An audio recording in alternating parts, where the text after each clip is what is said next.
Kabanata 161.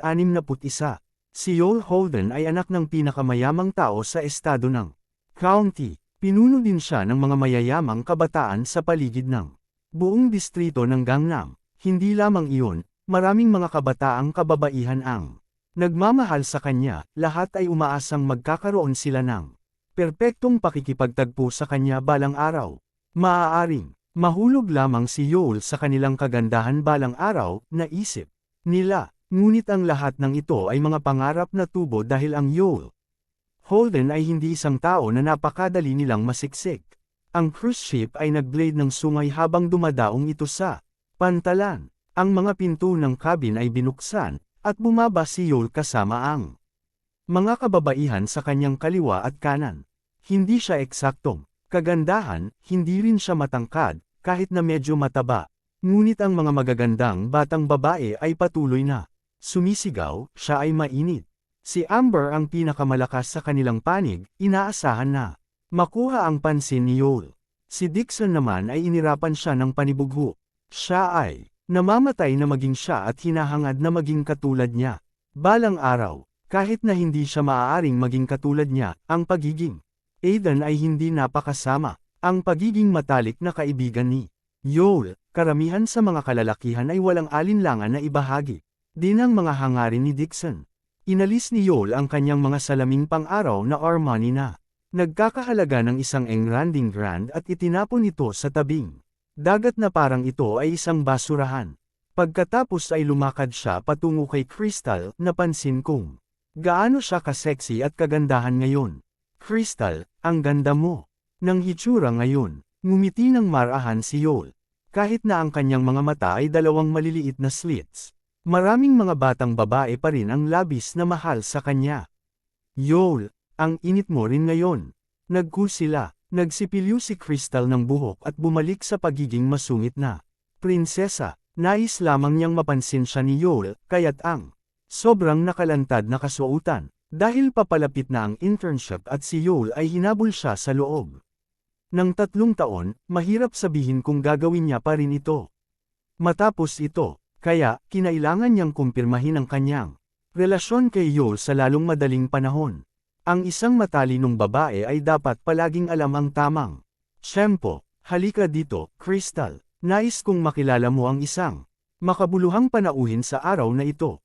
Panipi, ha? Mahalagang panauhin. Nagulat si Crystal. Sa lahat ng mga taong ito kasama si Yul, hindi pa niya naririnig na binabanggit ang mga mahahalagang panauhin. Hindi niya akalaing ang sinuman ay magiging sapat na mahalaga upang maging masyadong mahalaga sa kanyang mga mata. Tumango si Yul, nakatingin sa paligid ng madla ng mayayamang binata at kababaihan. Lahat, isang masaya at masayang okasyon.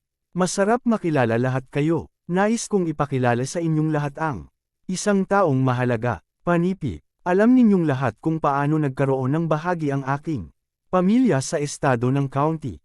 Ang lahat ay dahil sa tulong ng aking pinakamamahal na God Easter at ngayon, kapatid na lalaki na may kaugnayan sa dugo ang aking Diyos. Nandito ngayon si Gerald. Panipi, sinubukan ni Yul na gumawa ng isang malaking pasukan para sa kanyang kapatid na si Gerald bilang isang sorpresa. Siyempre, ang lahat ng ito ay para lamang mapahanga si Gerald at isang mas may pag-asa sa hinaharap para sa kanilang pamilya. Ano? Sino si Gerald? Ano ang ginagawa niya? Maraming beses na siyang binanggit ng aking tatay. Panipi, paano mo hindi na lamang sino si Gerald? Narinig mo siguro ang tungkol sa Mayberry Commercial Street, di ba? Isa ito sa pag-aari ni Gerald. Hindi ito negosyo ng kanyang pamilya, ngunit nakalista ito sa ilalim ng kanyang sariling pag-aari. Kunin ito. Panipi, ano ba? Ang buong Commercial Street ay pagmamay-ari niya. Panipi, ang bawat isa ay naging ganap na walang imik. Dahil nangangahulugan din ito na ang buong netong halaga ng ama ni Yul ay nagkakahalaga ng hindi hihigit sa 1 piraso ng pag-aari ni Gerald. Kabanata 162. Dixon, maaari ba talagang maging napakahusay ni Gerald? Nagulat si Amber. Ngayon ko lang nabalitaan ang tungkol sa lalaking ito, na marami siyang potensyal. Pag-isipan ito, ang pamilya ni Holden ay maaaring Maging matagumpay na salamat sa kapatid ni Gerald. Nag-cross arm si Dixon habang ipinapaliwanag niya ito sa lahat. Something. Ibig bang sabihin na makita natin kung sino ang taong si Gerald na ito? Super excited si Amber. Sabay tingin ni Joel kay Aiden. Aiden, nasaan si Gerald? Tanong niya. Tawag ni Joel kay Aiden ng kanyang buong pangalan, ngunit mula nang malaman niya na sila ni Gerald ay matalik na magkaibigan. Ngayon ay tinawag niya siya sa pangunang pangalan. Sinabi nito, gaano man niya banggitin ang kanyang pangalan, mayroon pa ring isang malaking agwat sa pagitan nila. Matagal na siyang nakarating, ngunit malamang lumabas lang siya. Hinahanap ni Aiden ang buong paligid para kay Gerald. Joel, hahanapin ba natin siya sa hotel? Hindi natin siya hinayaang maghintay dahil napakahalagang panauhin niya, sagot ni Crystal. Habang hinihimas ang braso ni Joel, namumula lahat si Crystal. Sa una, akala niya Joel ang lahat, ngunit ngayon, tila may ibang tao pa. At dahil nandito na si Gerald, gustong-gusto niya talaga siyang makilala. Naniniwala si Crystal na dahil hindi nakumpirma ang relasyon nila ni Joel, baka makuha lang nito ang interes ni Gerald. Ang lahat sa isang relasyon ay dapat na maging matigas ng impyerno. Sang-ayon ako, Joel. Dapat hanapin natin siya ng personal. Ang ilang mga panauhin ay iminungkahi din ang parehong ideya. Paano ko napalampas ang puntong ito? Nagbago ang mukha ni Joel. Akala niya ay nasa beach si Gerald pagdating niya. Inaanyayahan niya siya na sumali sa kanila ng may paggalang. Ang lahat ay dapat na magtapos ng maayos, ngunit ang hindi niya inaasahan ay ang katunayan na si Gerald ay wala kahit sa beach mismo. Kung iyon ang magiging kaso, nangangahulugan ito na naghihintay siya para makita siya ng kanyang kapatid na lalaki, at iyon ay isang kakilakilabot na ideya. Tama ka, hanapin natin ang aking kapatid na lalaki, ngunit hindi namin kailangan ng masyadong maraming tao. Sabi ni Joel, mangyaring dalhan mo kami, Joel. Sigaw ng mga batang babae na nakaupo kay Gerald. Nakakatama kami ng pervert ngayon lang. Maaari mo ba kaming dalhin upang makita si Gerald? Tanong ng mga batang babae, habang naluluha ang kanilang mga mata. Ayos lang, isasama ko kayong mga babae. Aiden at Crystal, hanapin natin ang aking godbrother. Sagot ni Joel, hindi na kailangan iyon. Tinaas ni Gerald ang kanyang ulo. Nagluwa ng isang buhangin ng buhangin. Inilayo ng mga batang babae ang kanilang mga bot, at nakahinga na rin ng maayos si Gerald. Nandito ako palagi, daing ni Gerald habang paikot-ikot ang buhangin. Ano? Nagulat ang lahat nang marinig iyon. Agad na tiningnan ni Aiden ang lalaking binugbog ng mga batang babae. Gerald, nandito ka. Sigaw niya. Kabanata 163. Ano? Siya si G. Crawford. Panipi. Nang marinig ang mga salita ni Aiden, gulat na tumingin ang karamihan sa kanilang direksyon. Ang mga mata ni Dixon ay nanlaki sa hindi makapaniwala habang ang panga ni Amber ay nahuhulog. Hoy tao, ikaw ba ang aking ninong na si Gerald Crawford? Nag-aalalang tanong ni Joel. Hindi niya akalain na ganito lang lalabas si Gerald. Oo, naman. Sagot ni Gerald habang nagpupumiglas na bumangon. Sumitsit siya at huminga. Namamanhid ang kanyang katawan mula sa pagdala ng bigat ng ilang magagandang ginang na umupo sa kanya. May isang tao, tulungan mo ako. Ay nako, G. Crawford, G. Crawford. Panipi. Ang mga magagandang ginang na nakatayo malapit sa Gerald ay natigilan. Ang kanilang hiyawan ay nalunod ang boses ni Gerald. Nakaramdam ng takot si Elena at halos mabigla sa nakita. Gayon pa man, sumugod pa rin siya upang tulungan si Gerald na makatayo. Huling oras, na-offend ni Elena si G. Crawford dati, ngunit si G. Crawford ay hindi masyadong masungit sa kanya dahil sa kanyang ama. Gayunpaman, ang pangyayaring ito ay tila seryoso. Hindi sigurado si Elena kung paano magagalit si G. Crawford tungkol dito. Tumabi siya ng tahimik nang hindi naglakas loob na umimik. Hindi na proseso ng utak niya ang anumang tugon sa ngayon. Ginoo Crawford, sino ang bumugbog sa iyo ng ganito? Tanong ni Joel habang kaagad siyang tumulong upang tulungan si Gerald na may angat ang kanyang kamay. Ang eksenang ito ay iniwan si Crystal at ang ilang mga magagandang kababaihan sa mga bikini na natigilan. Napagtanto nila na ang VIP ng araw na iyon ay talagang si Gerald, na kilala rin bilang tycoon na si G. Crawford. Oh my god, naisip nila sa kanilang sarili, ano ang nagawa natin? Dahil nahanap ni G. Crawford ang pabor sa mga mata ng mga babaeng iyon, lumapit si Gerald upang bisitahin sila. Gayunpaman, natapos nila ang pagpapahiya kay G. Crawford, sinasayang ang pagkakataon na makilala kung sino si G. Crawford. Arg! Sinimulan itong pagsisisihan ni Crystal, ngunit sina Dixon at Amber ay mayroong pinakapangit na panghihinayang. Ginugol ni Dixon ang buong araw sa pagkatalo kay Gerald at pagpapakita ng kanyang mga koneksyon at kung gaano kahusay ang kanyang pamilya. Gayunpaman, simpleng ngumiti si Gerald sa katahimikan habang ipinapakita ni Dixon kung ano ang mayroon. Siya, naniniwala si Dixon na ang pagtawa niya kay Gerald ay nagtagumpay, na naging sanhi ng pagkawala ng mukha niya sa puntong hindi siya nakasagot kahit isang salita. Fuck, naisip niya. Talagang natatawa si Gerald sa pagiging tanga niya. Hindi maproseso ni Amber kung ano ang nangyayari. Tumingin siya kay Gerald na may takot, naghihingalong magsalita, ngunit ang ingay ng karamihan ay malulunod lamang ang kanyang boses. Ginoo Crawford, G. Crawford, hiyawan ang mga magagandang ginang na nagsisigaw. Sino man ang nakapansin sa ganoong hitsura ni G. Crawford na napakatikas at gwapo. Oo, naman. Tingnan mo si G. Crawford. Bato siya sa isang simpleng sangkap. Ang ordinaryong tao ay hindi tugma niya. Panipik, siguro kung si G. Crawford ay wala pa ring asawa. Kabutihan mo. Ako, si G. Crawford ay napareserba. Siya ay isang napakahusay. Gusto kong maging kasintahan niya. Maraming kababaihan ang malakas na tinalakay si G. Crawford, na nagpapahayag ng kanilang pinakamataas na pagsamba kay Gerald. Sa dami ng mga batang babae na nakakahanap ng pabor sa Mer. Crawford, natuwa si Gerald. Ito ang kanyang unang pagkakataon.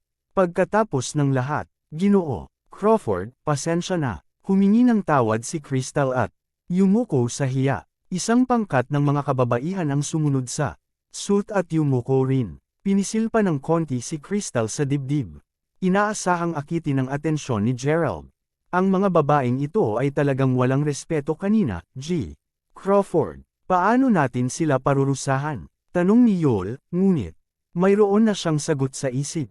Nahuli pa niya ang malalandi na kalokohan ni Crystal. Dahil siya ay bata pa, ang mga batang babae ay automatikong dumadapo kay Yol. Sa pag-usbong ni Crystal Lester, isang clingy, ngunit pa hard to get na batang babae, ayaw na mawala sa oportunidad na ito ni Yol Holden.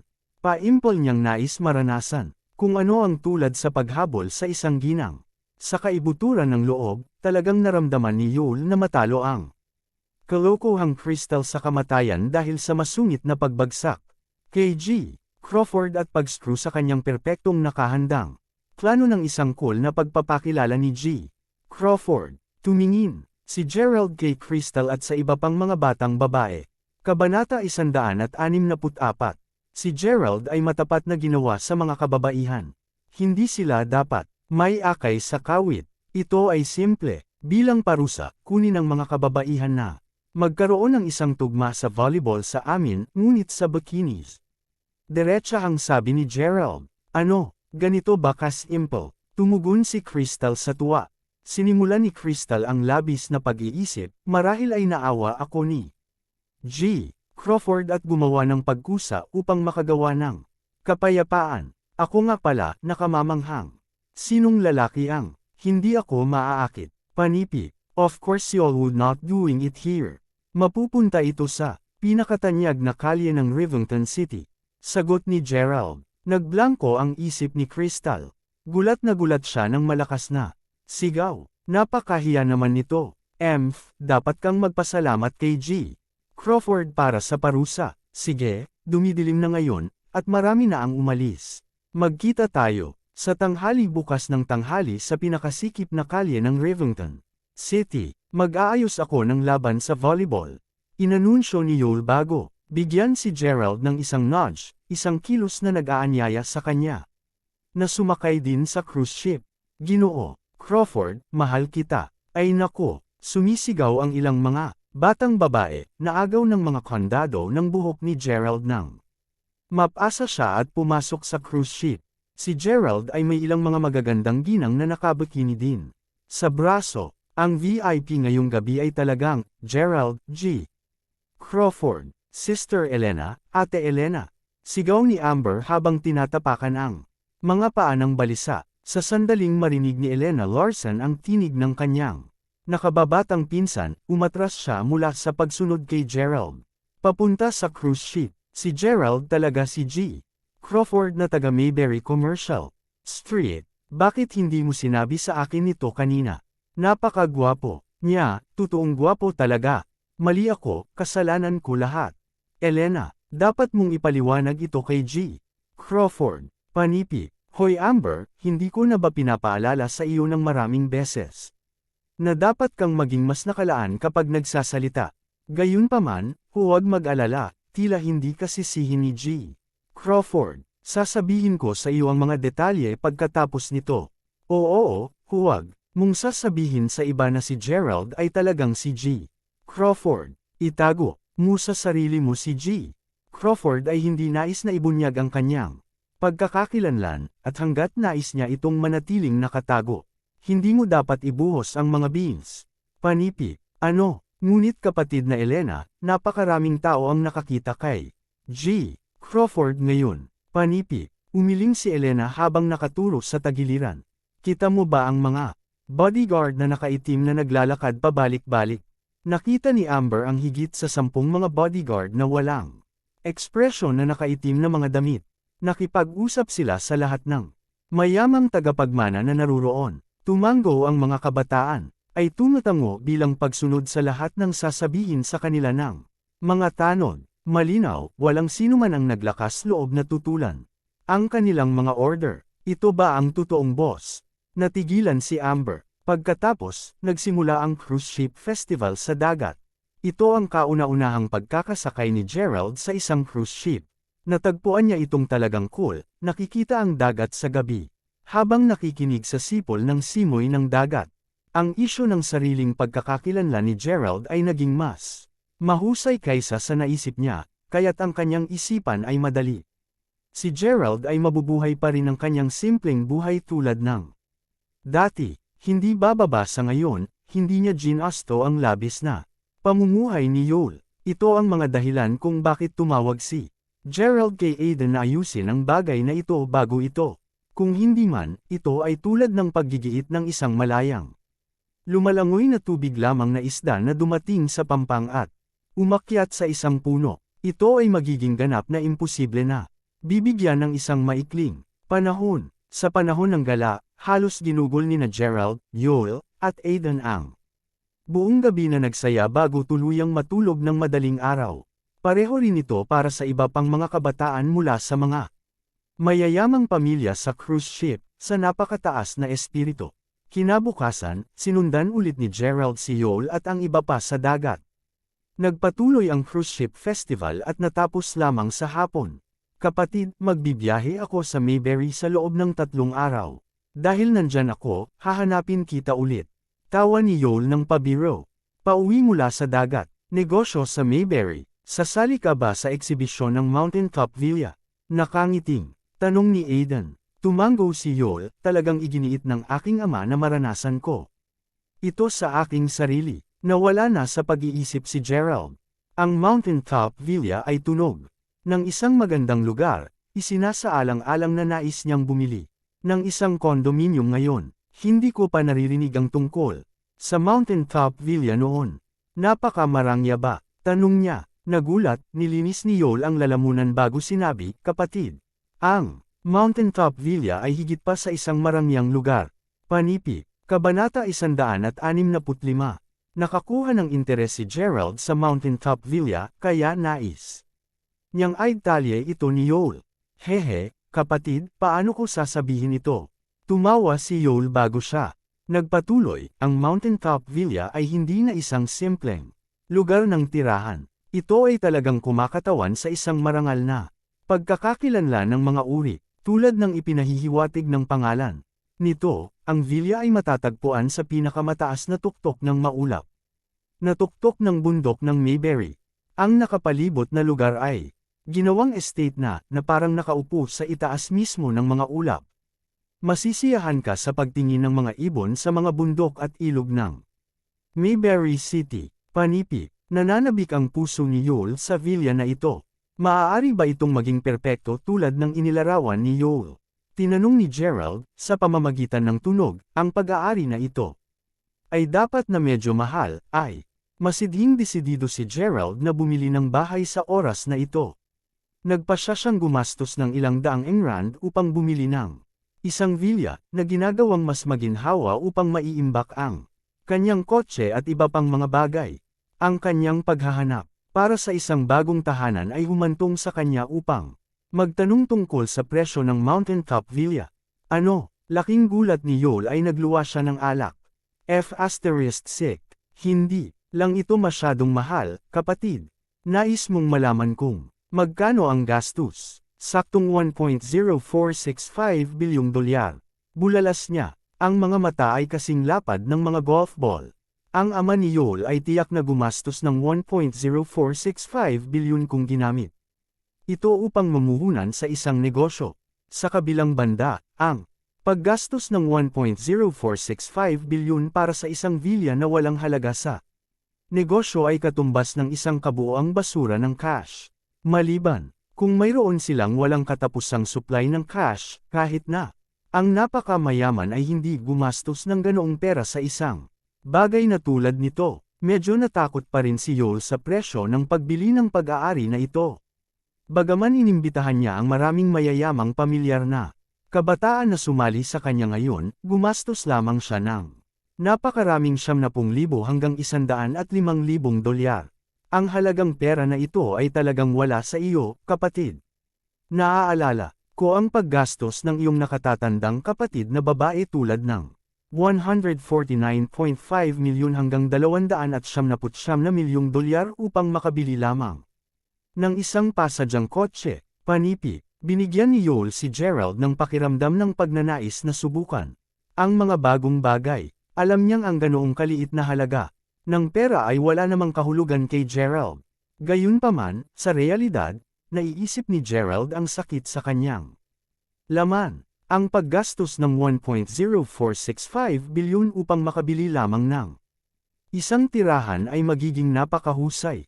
Umiling si Gerald, nagpasya na mas maging makatotohanan sa halip. Marahil ay bibili siya ng mga villa na nagkakahalaga ng $149.5 libo hanggang $299,000 sa halip. Pero ayos lang iyan, bro. Pupunta lang kami at titingnan sa loob ng 3 araw. Hindi yun sasaktan, di ba? Ayaw sabihin ni Yoel. Kung natapos na itong bilhin ni Gerald, doon din makatira si Yoel. Ngayon ay magiging isang tunay na luho.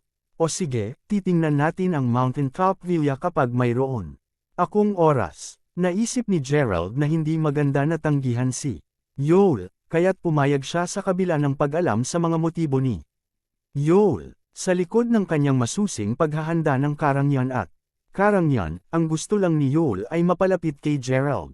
Bukod, ang pag-iisip ng matindi ng iba ay hindi isang bagay na kinamumuhian niya. Isang grupo ng mga kabataan mula sa mga mayayamang pamilya. Ang masayang nag-surf. Nasisiyahan sila sa kanilang sarili at mukhang masaya. Siyempre, kinuha ni Gerald ang numero 1 pwesto para sa karamihan sa mga batang babae.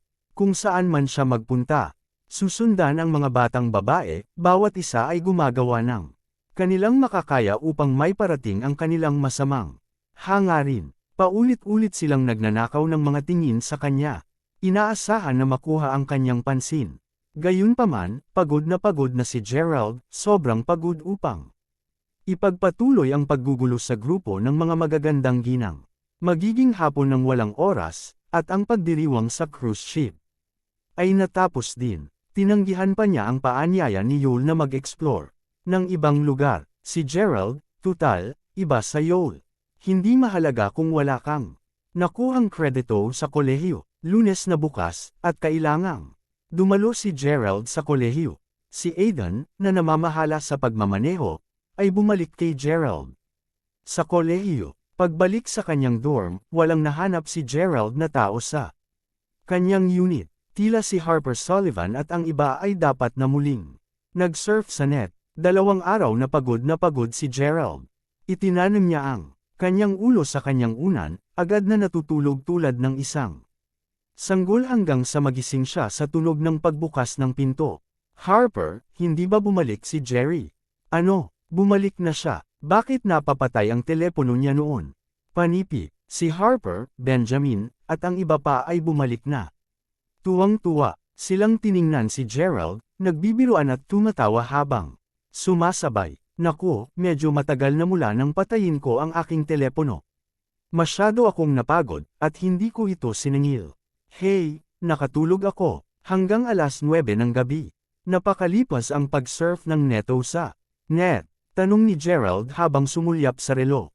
Mahigit 3 oras na siyang natutulog. Hanggang dito na lang ang ating kwento. Huwag kalimutan mag-like, share and follow for more story ng Ang Lihim na Mayaman.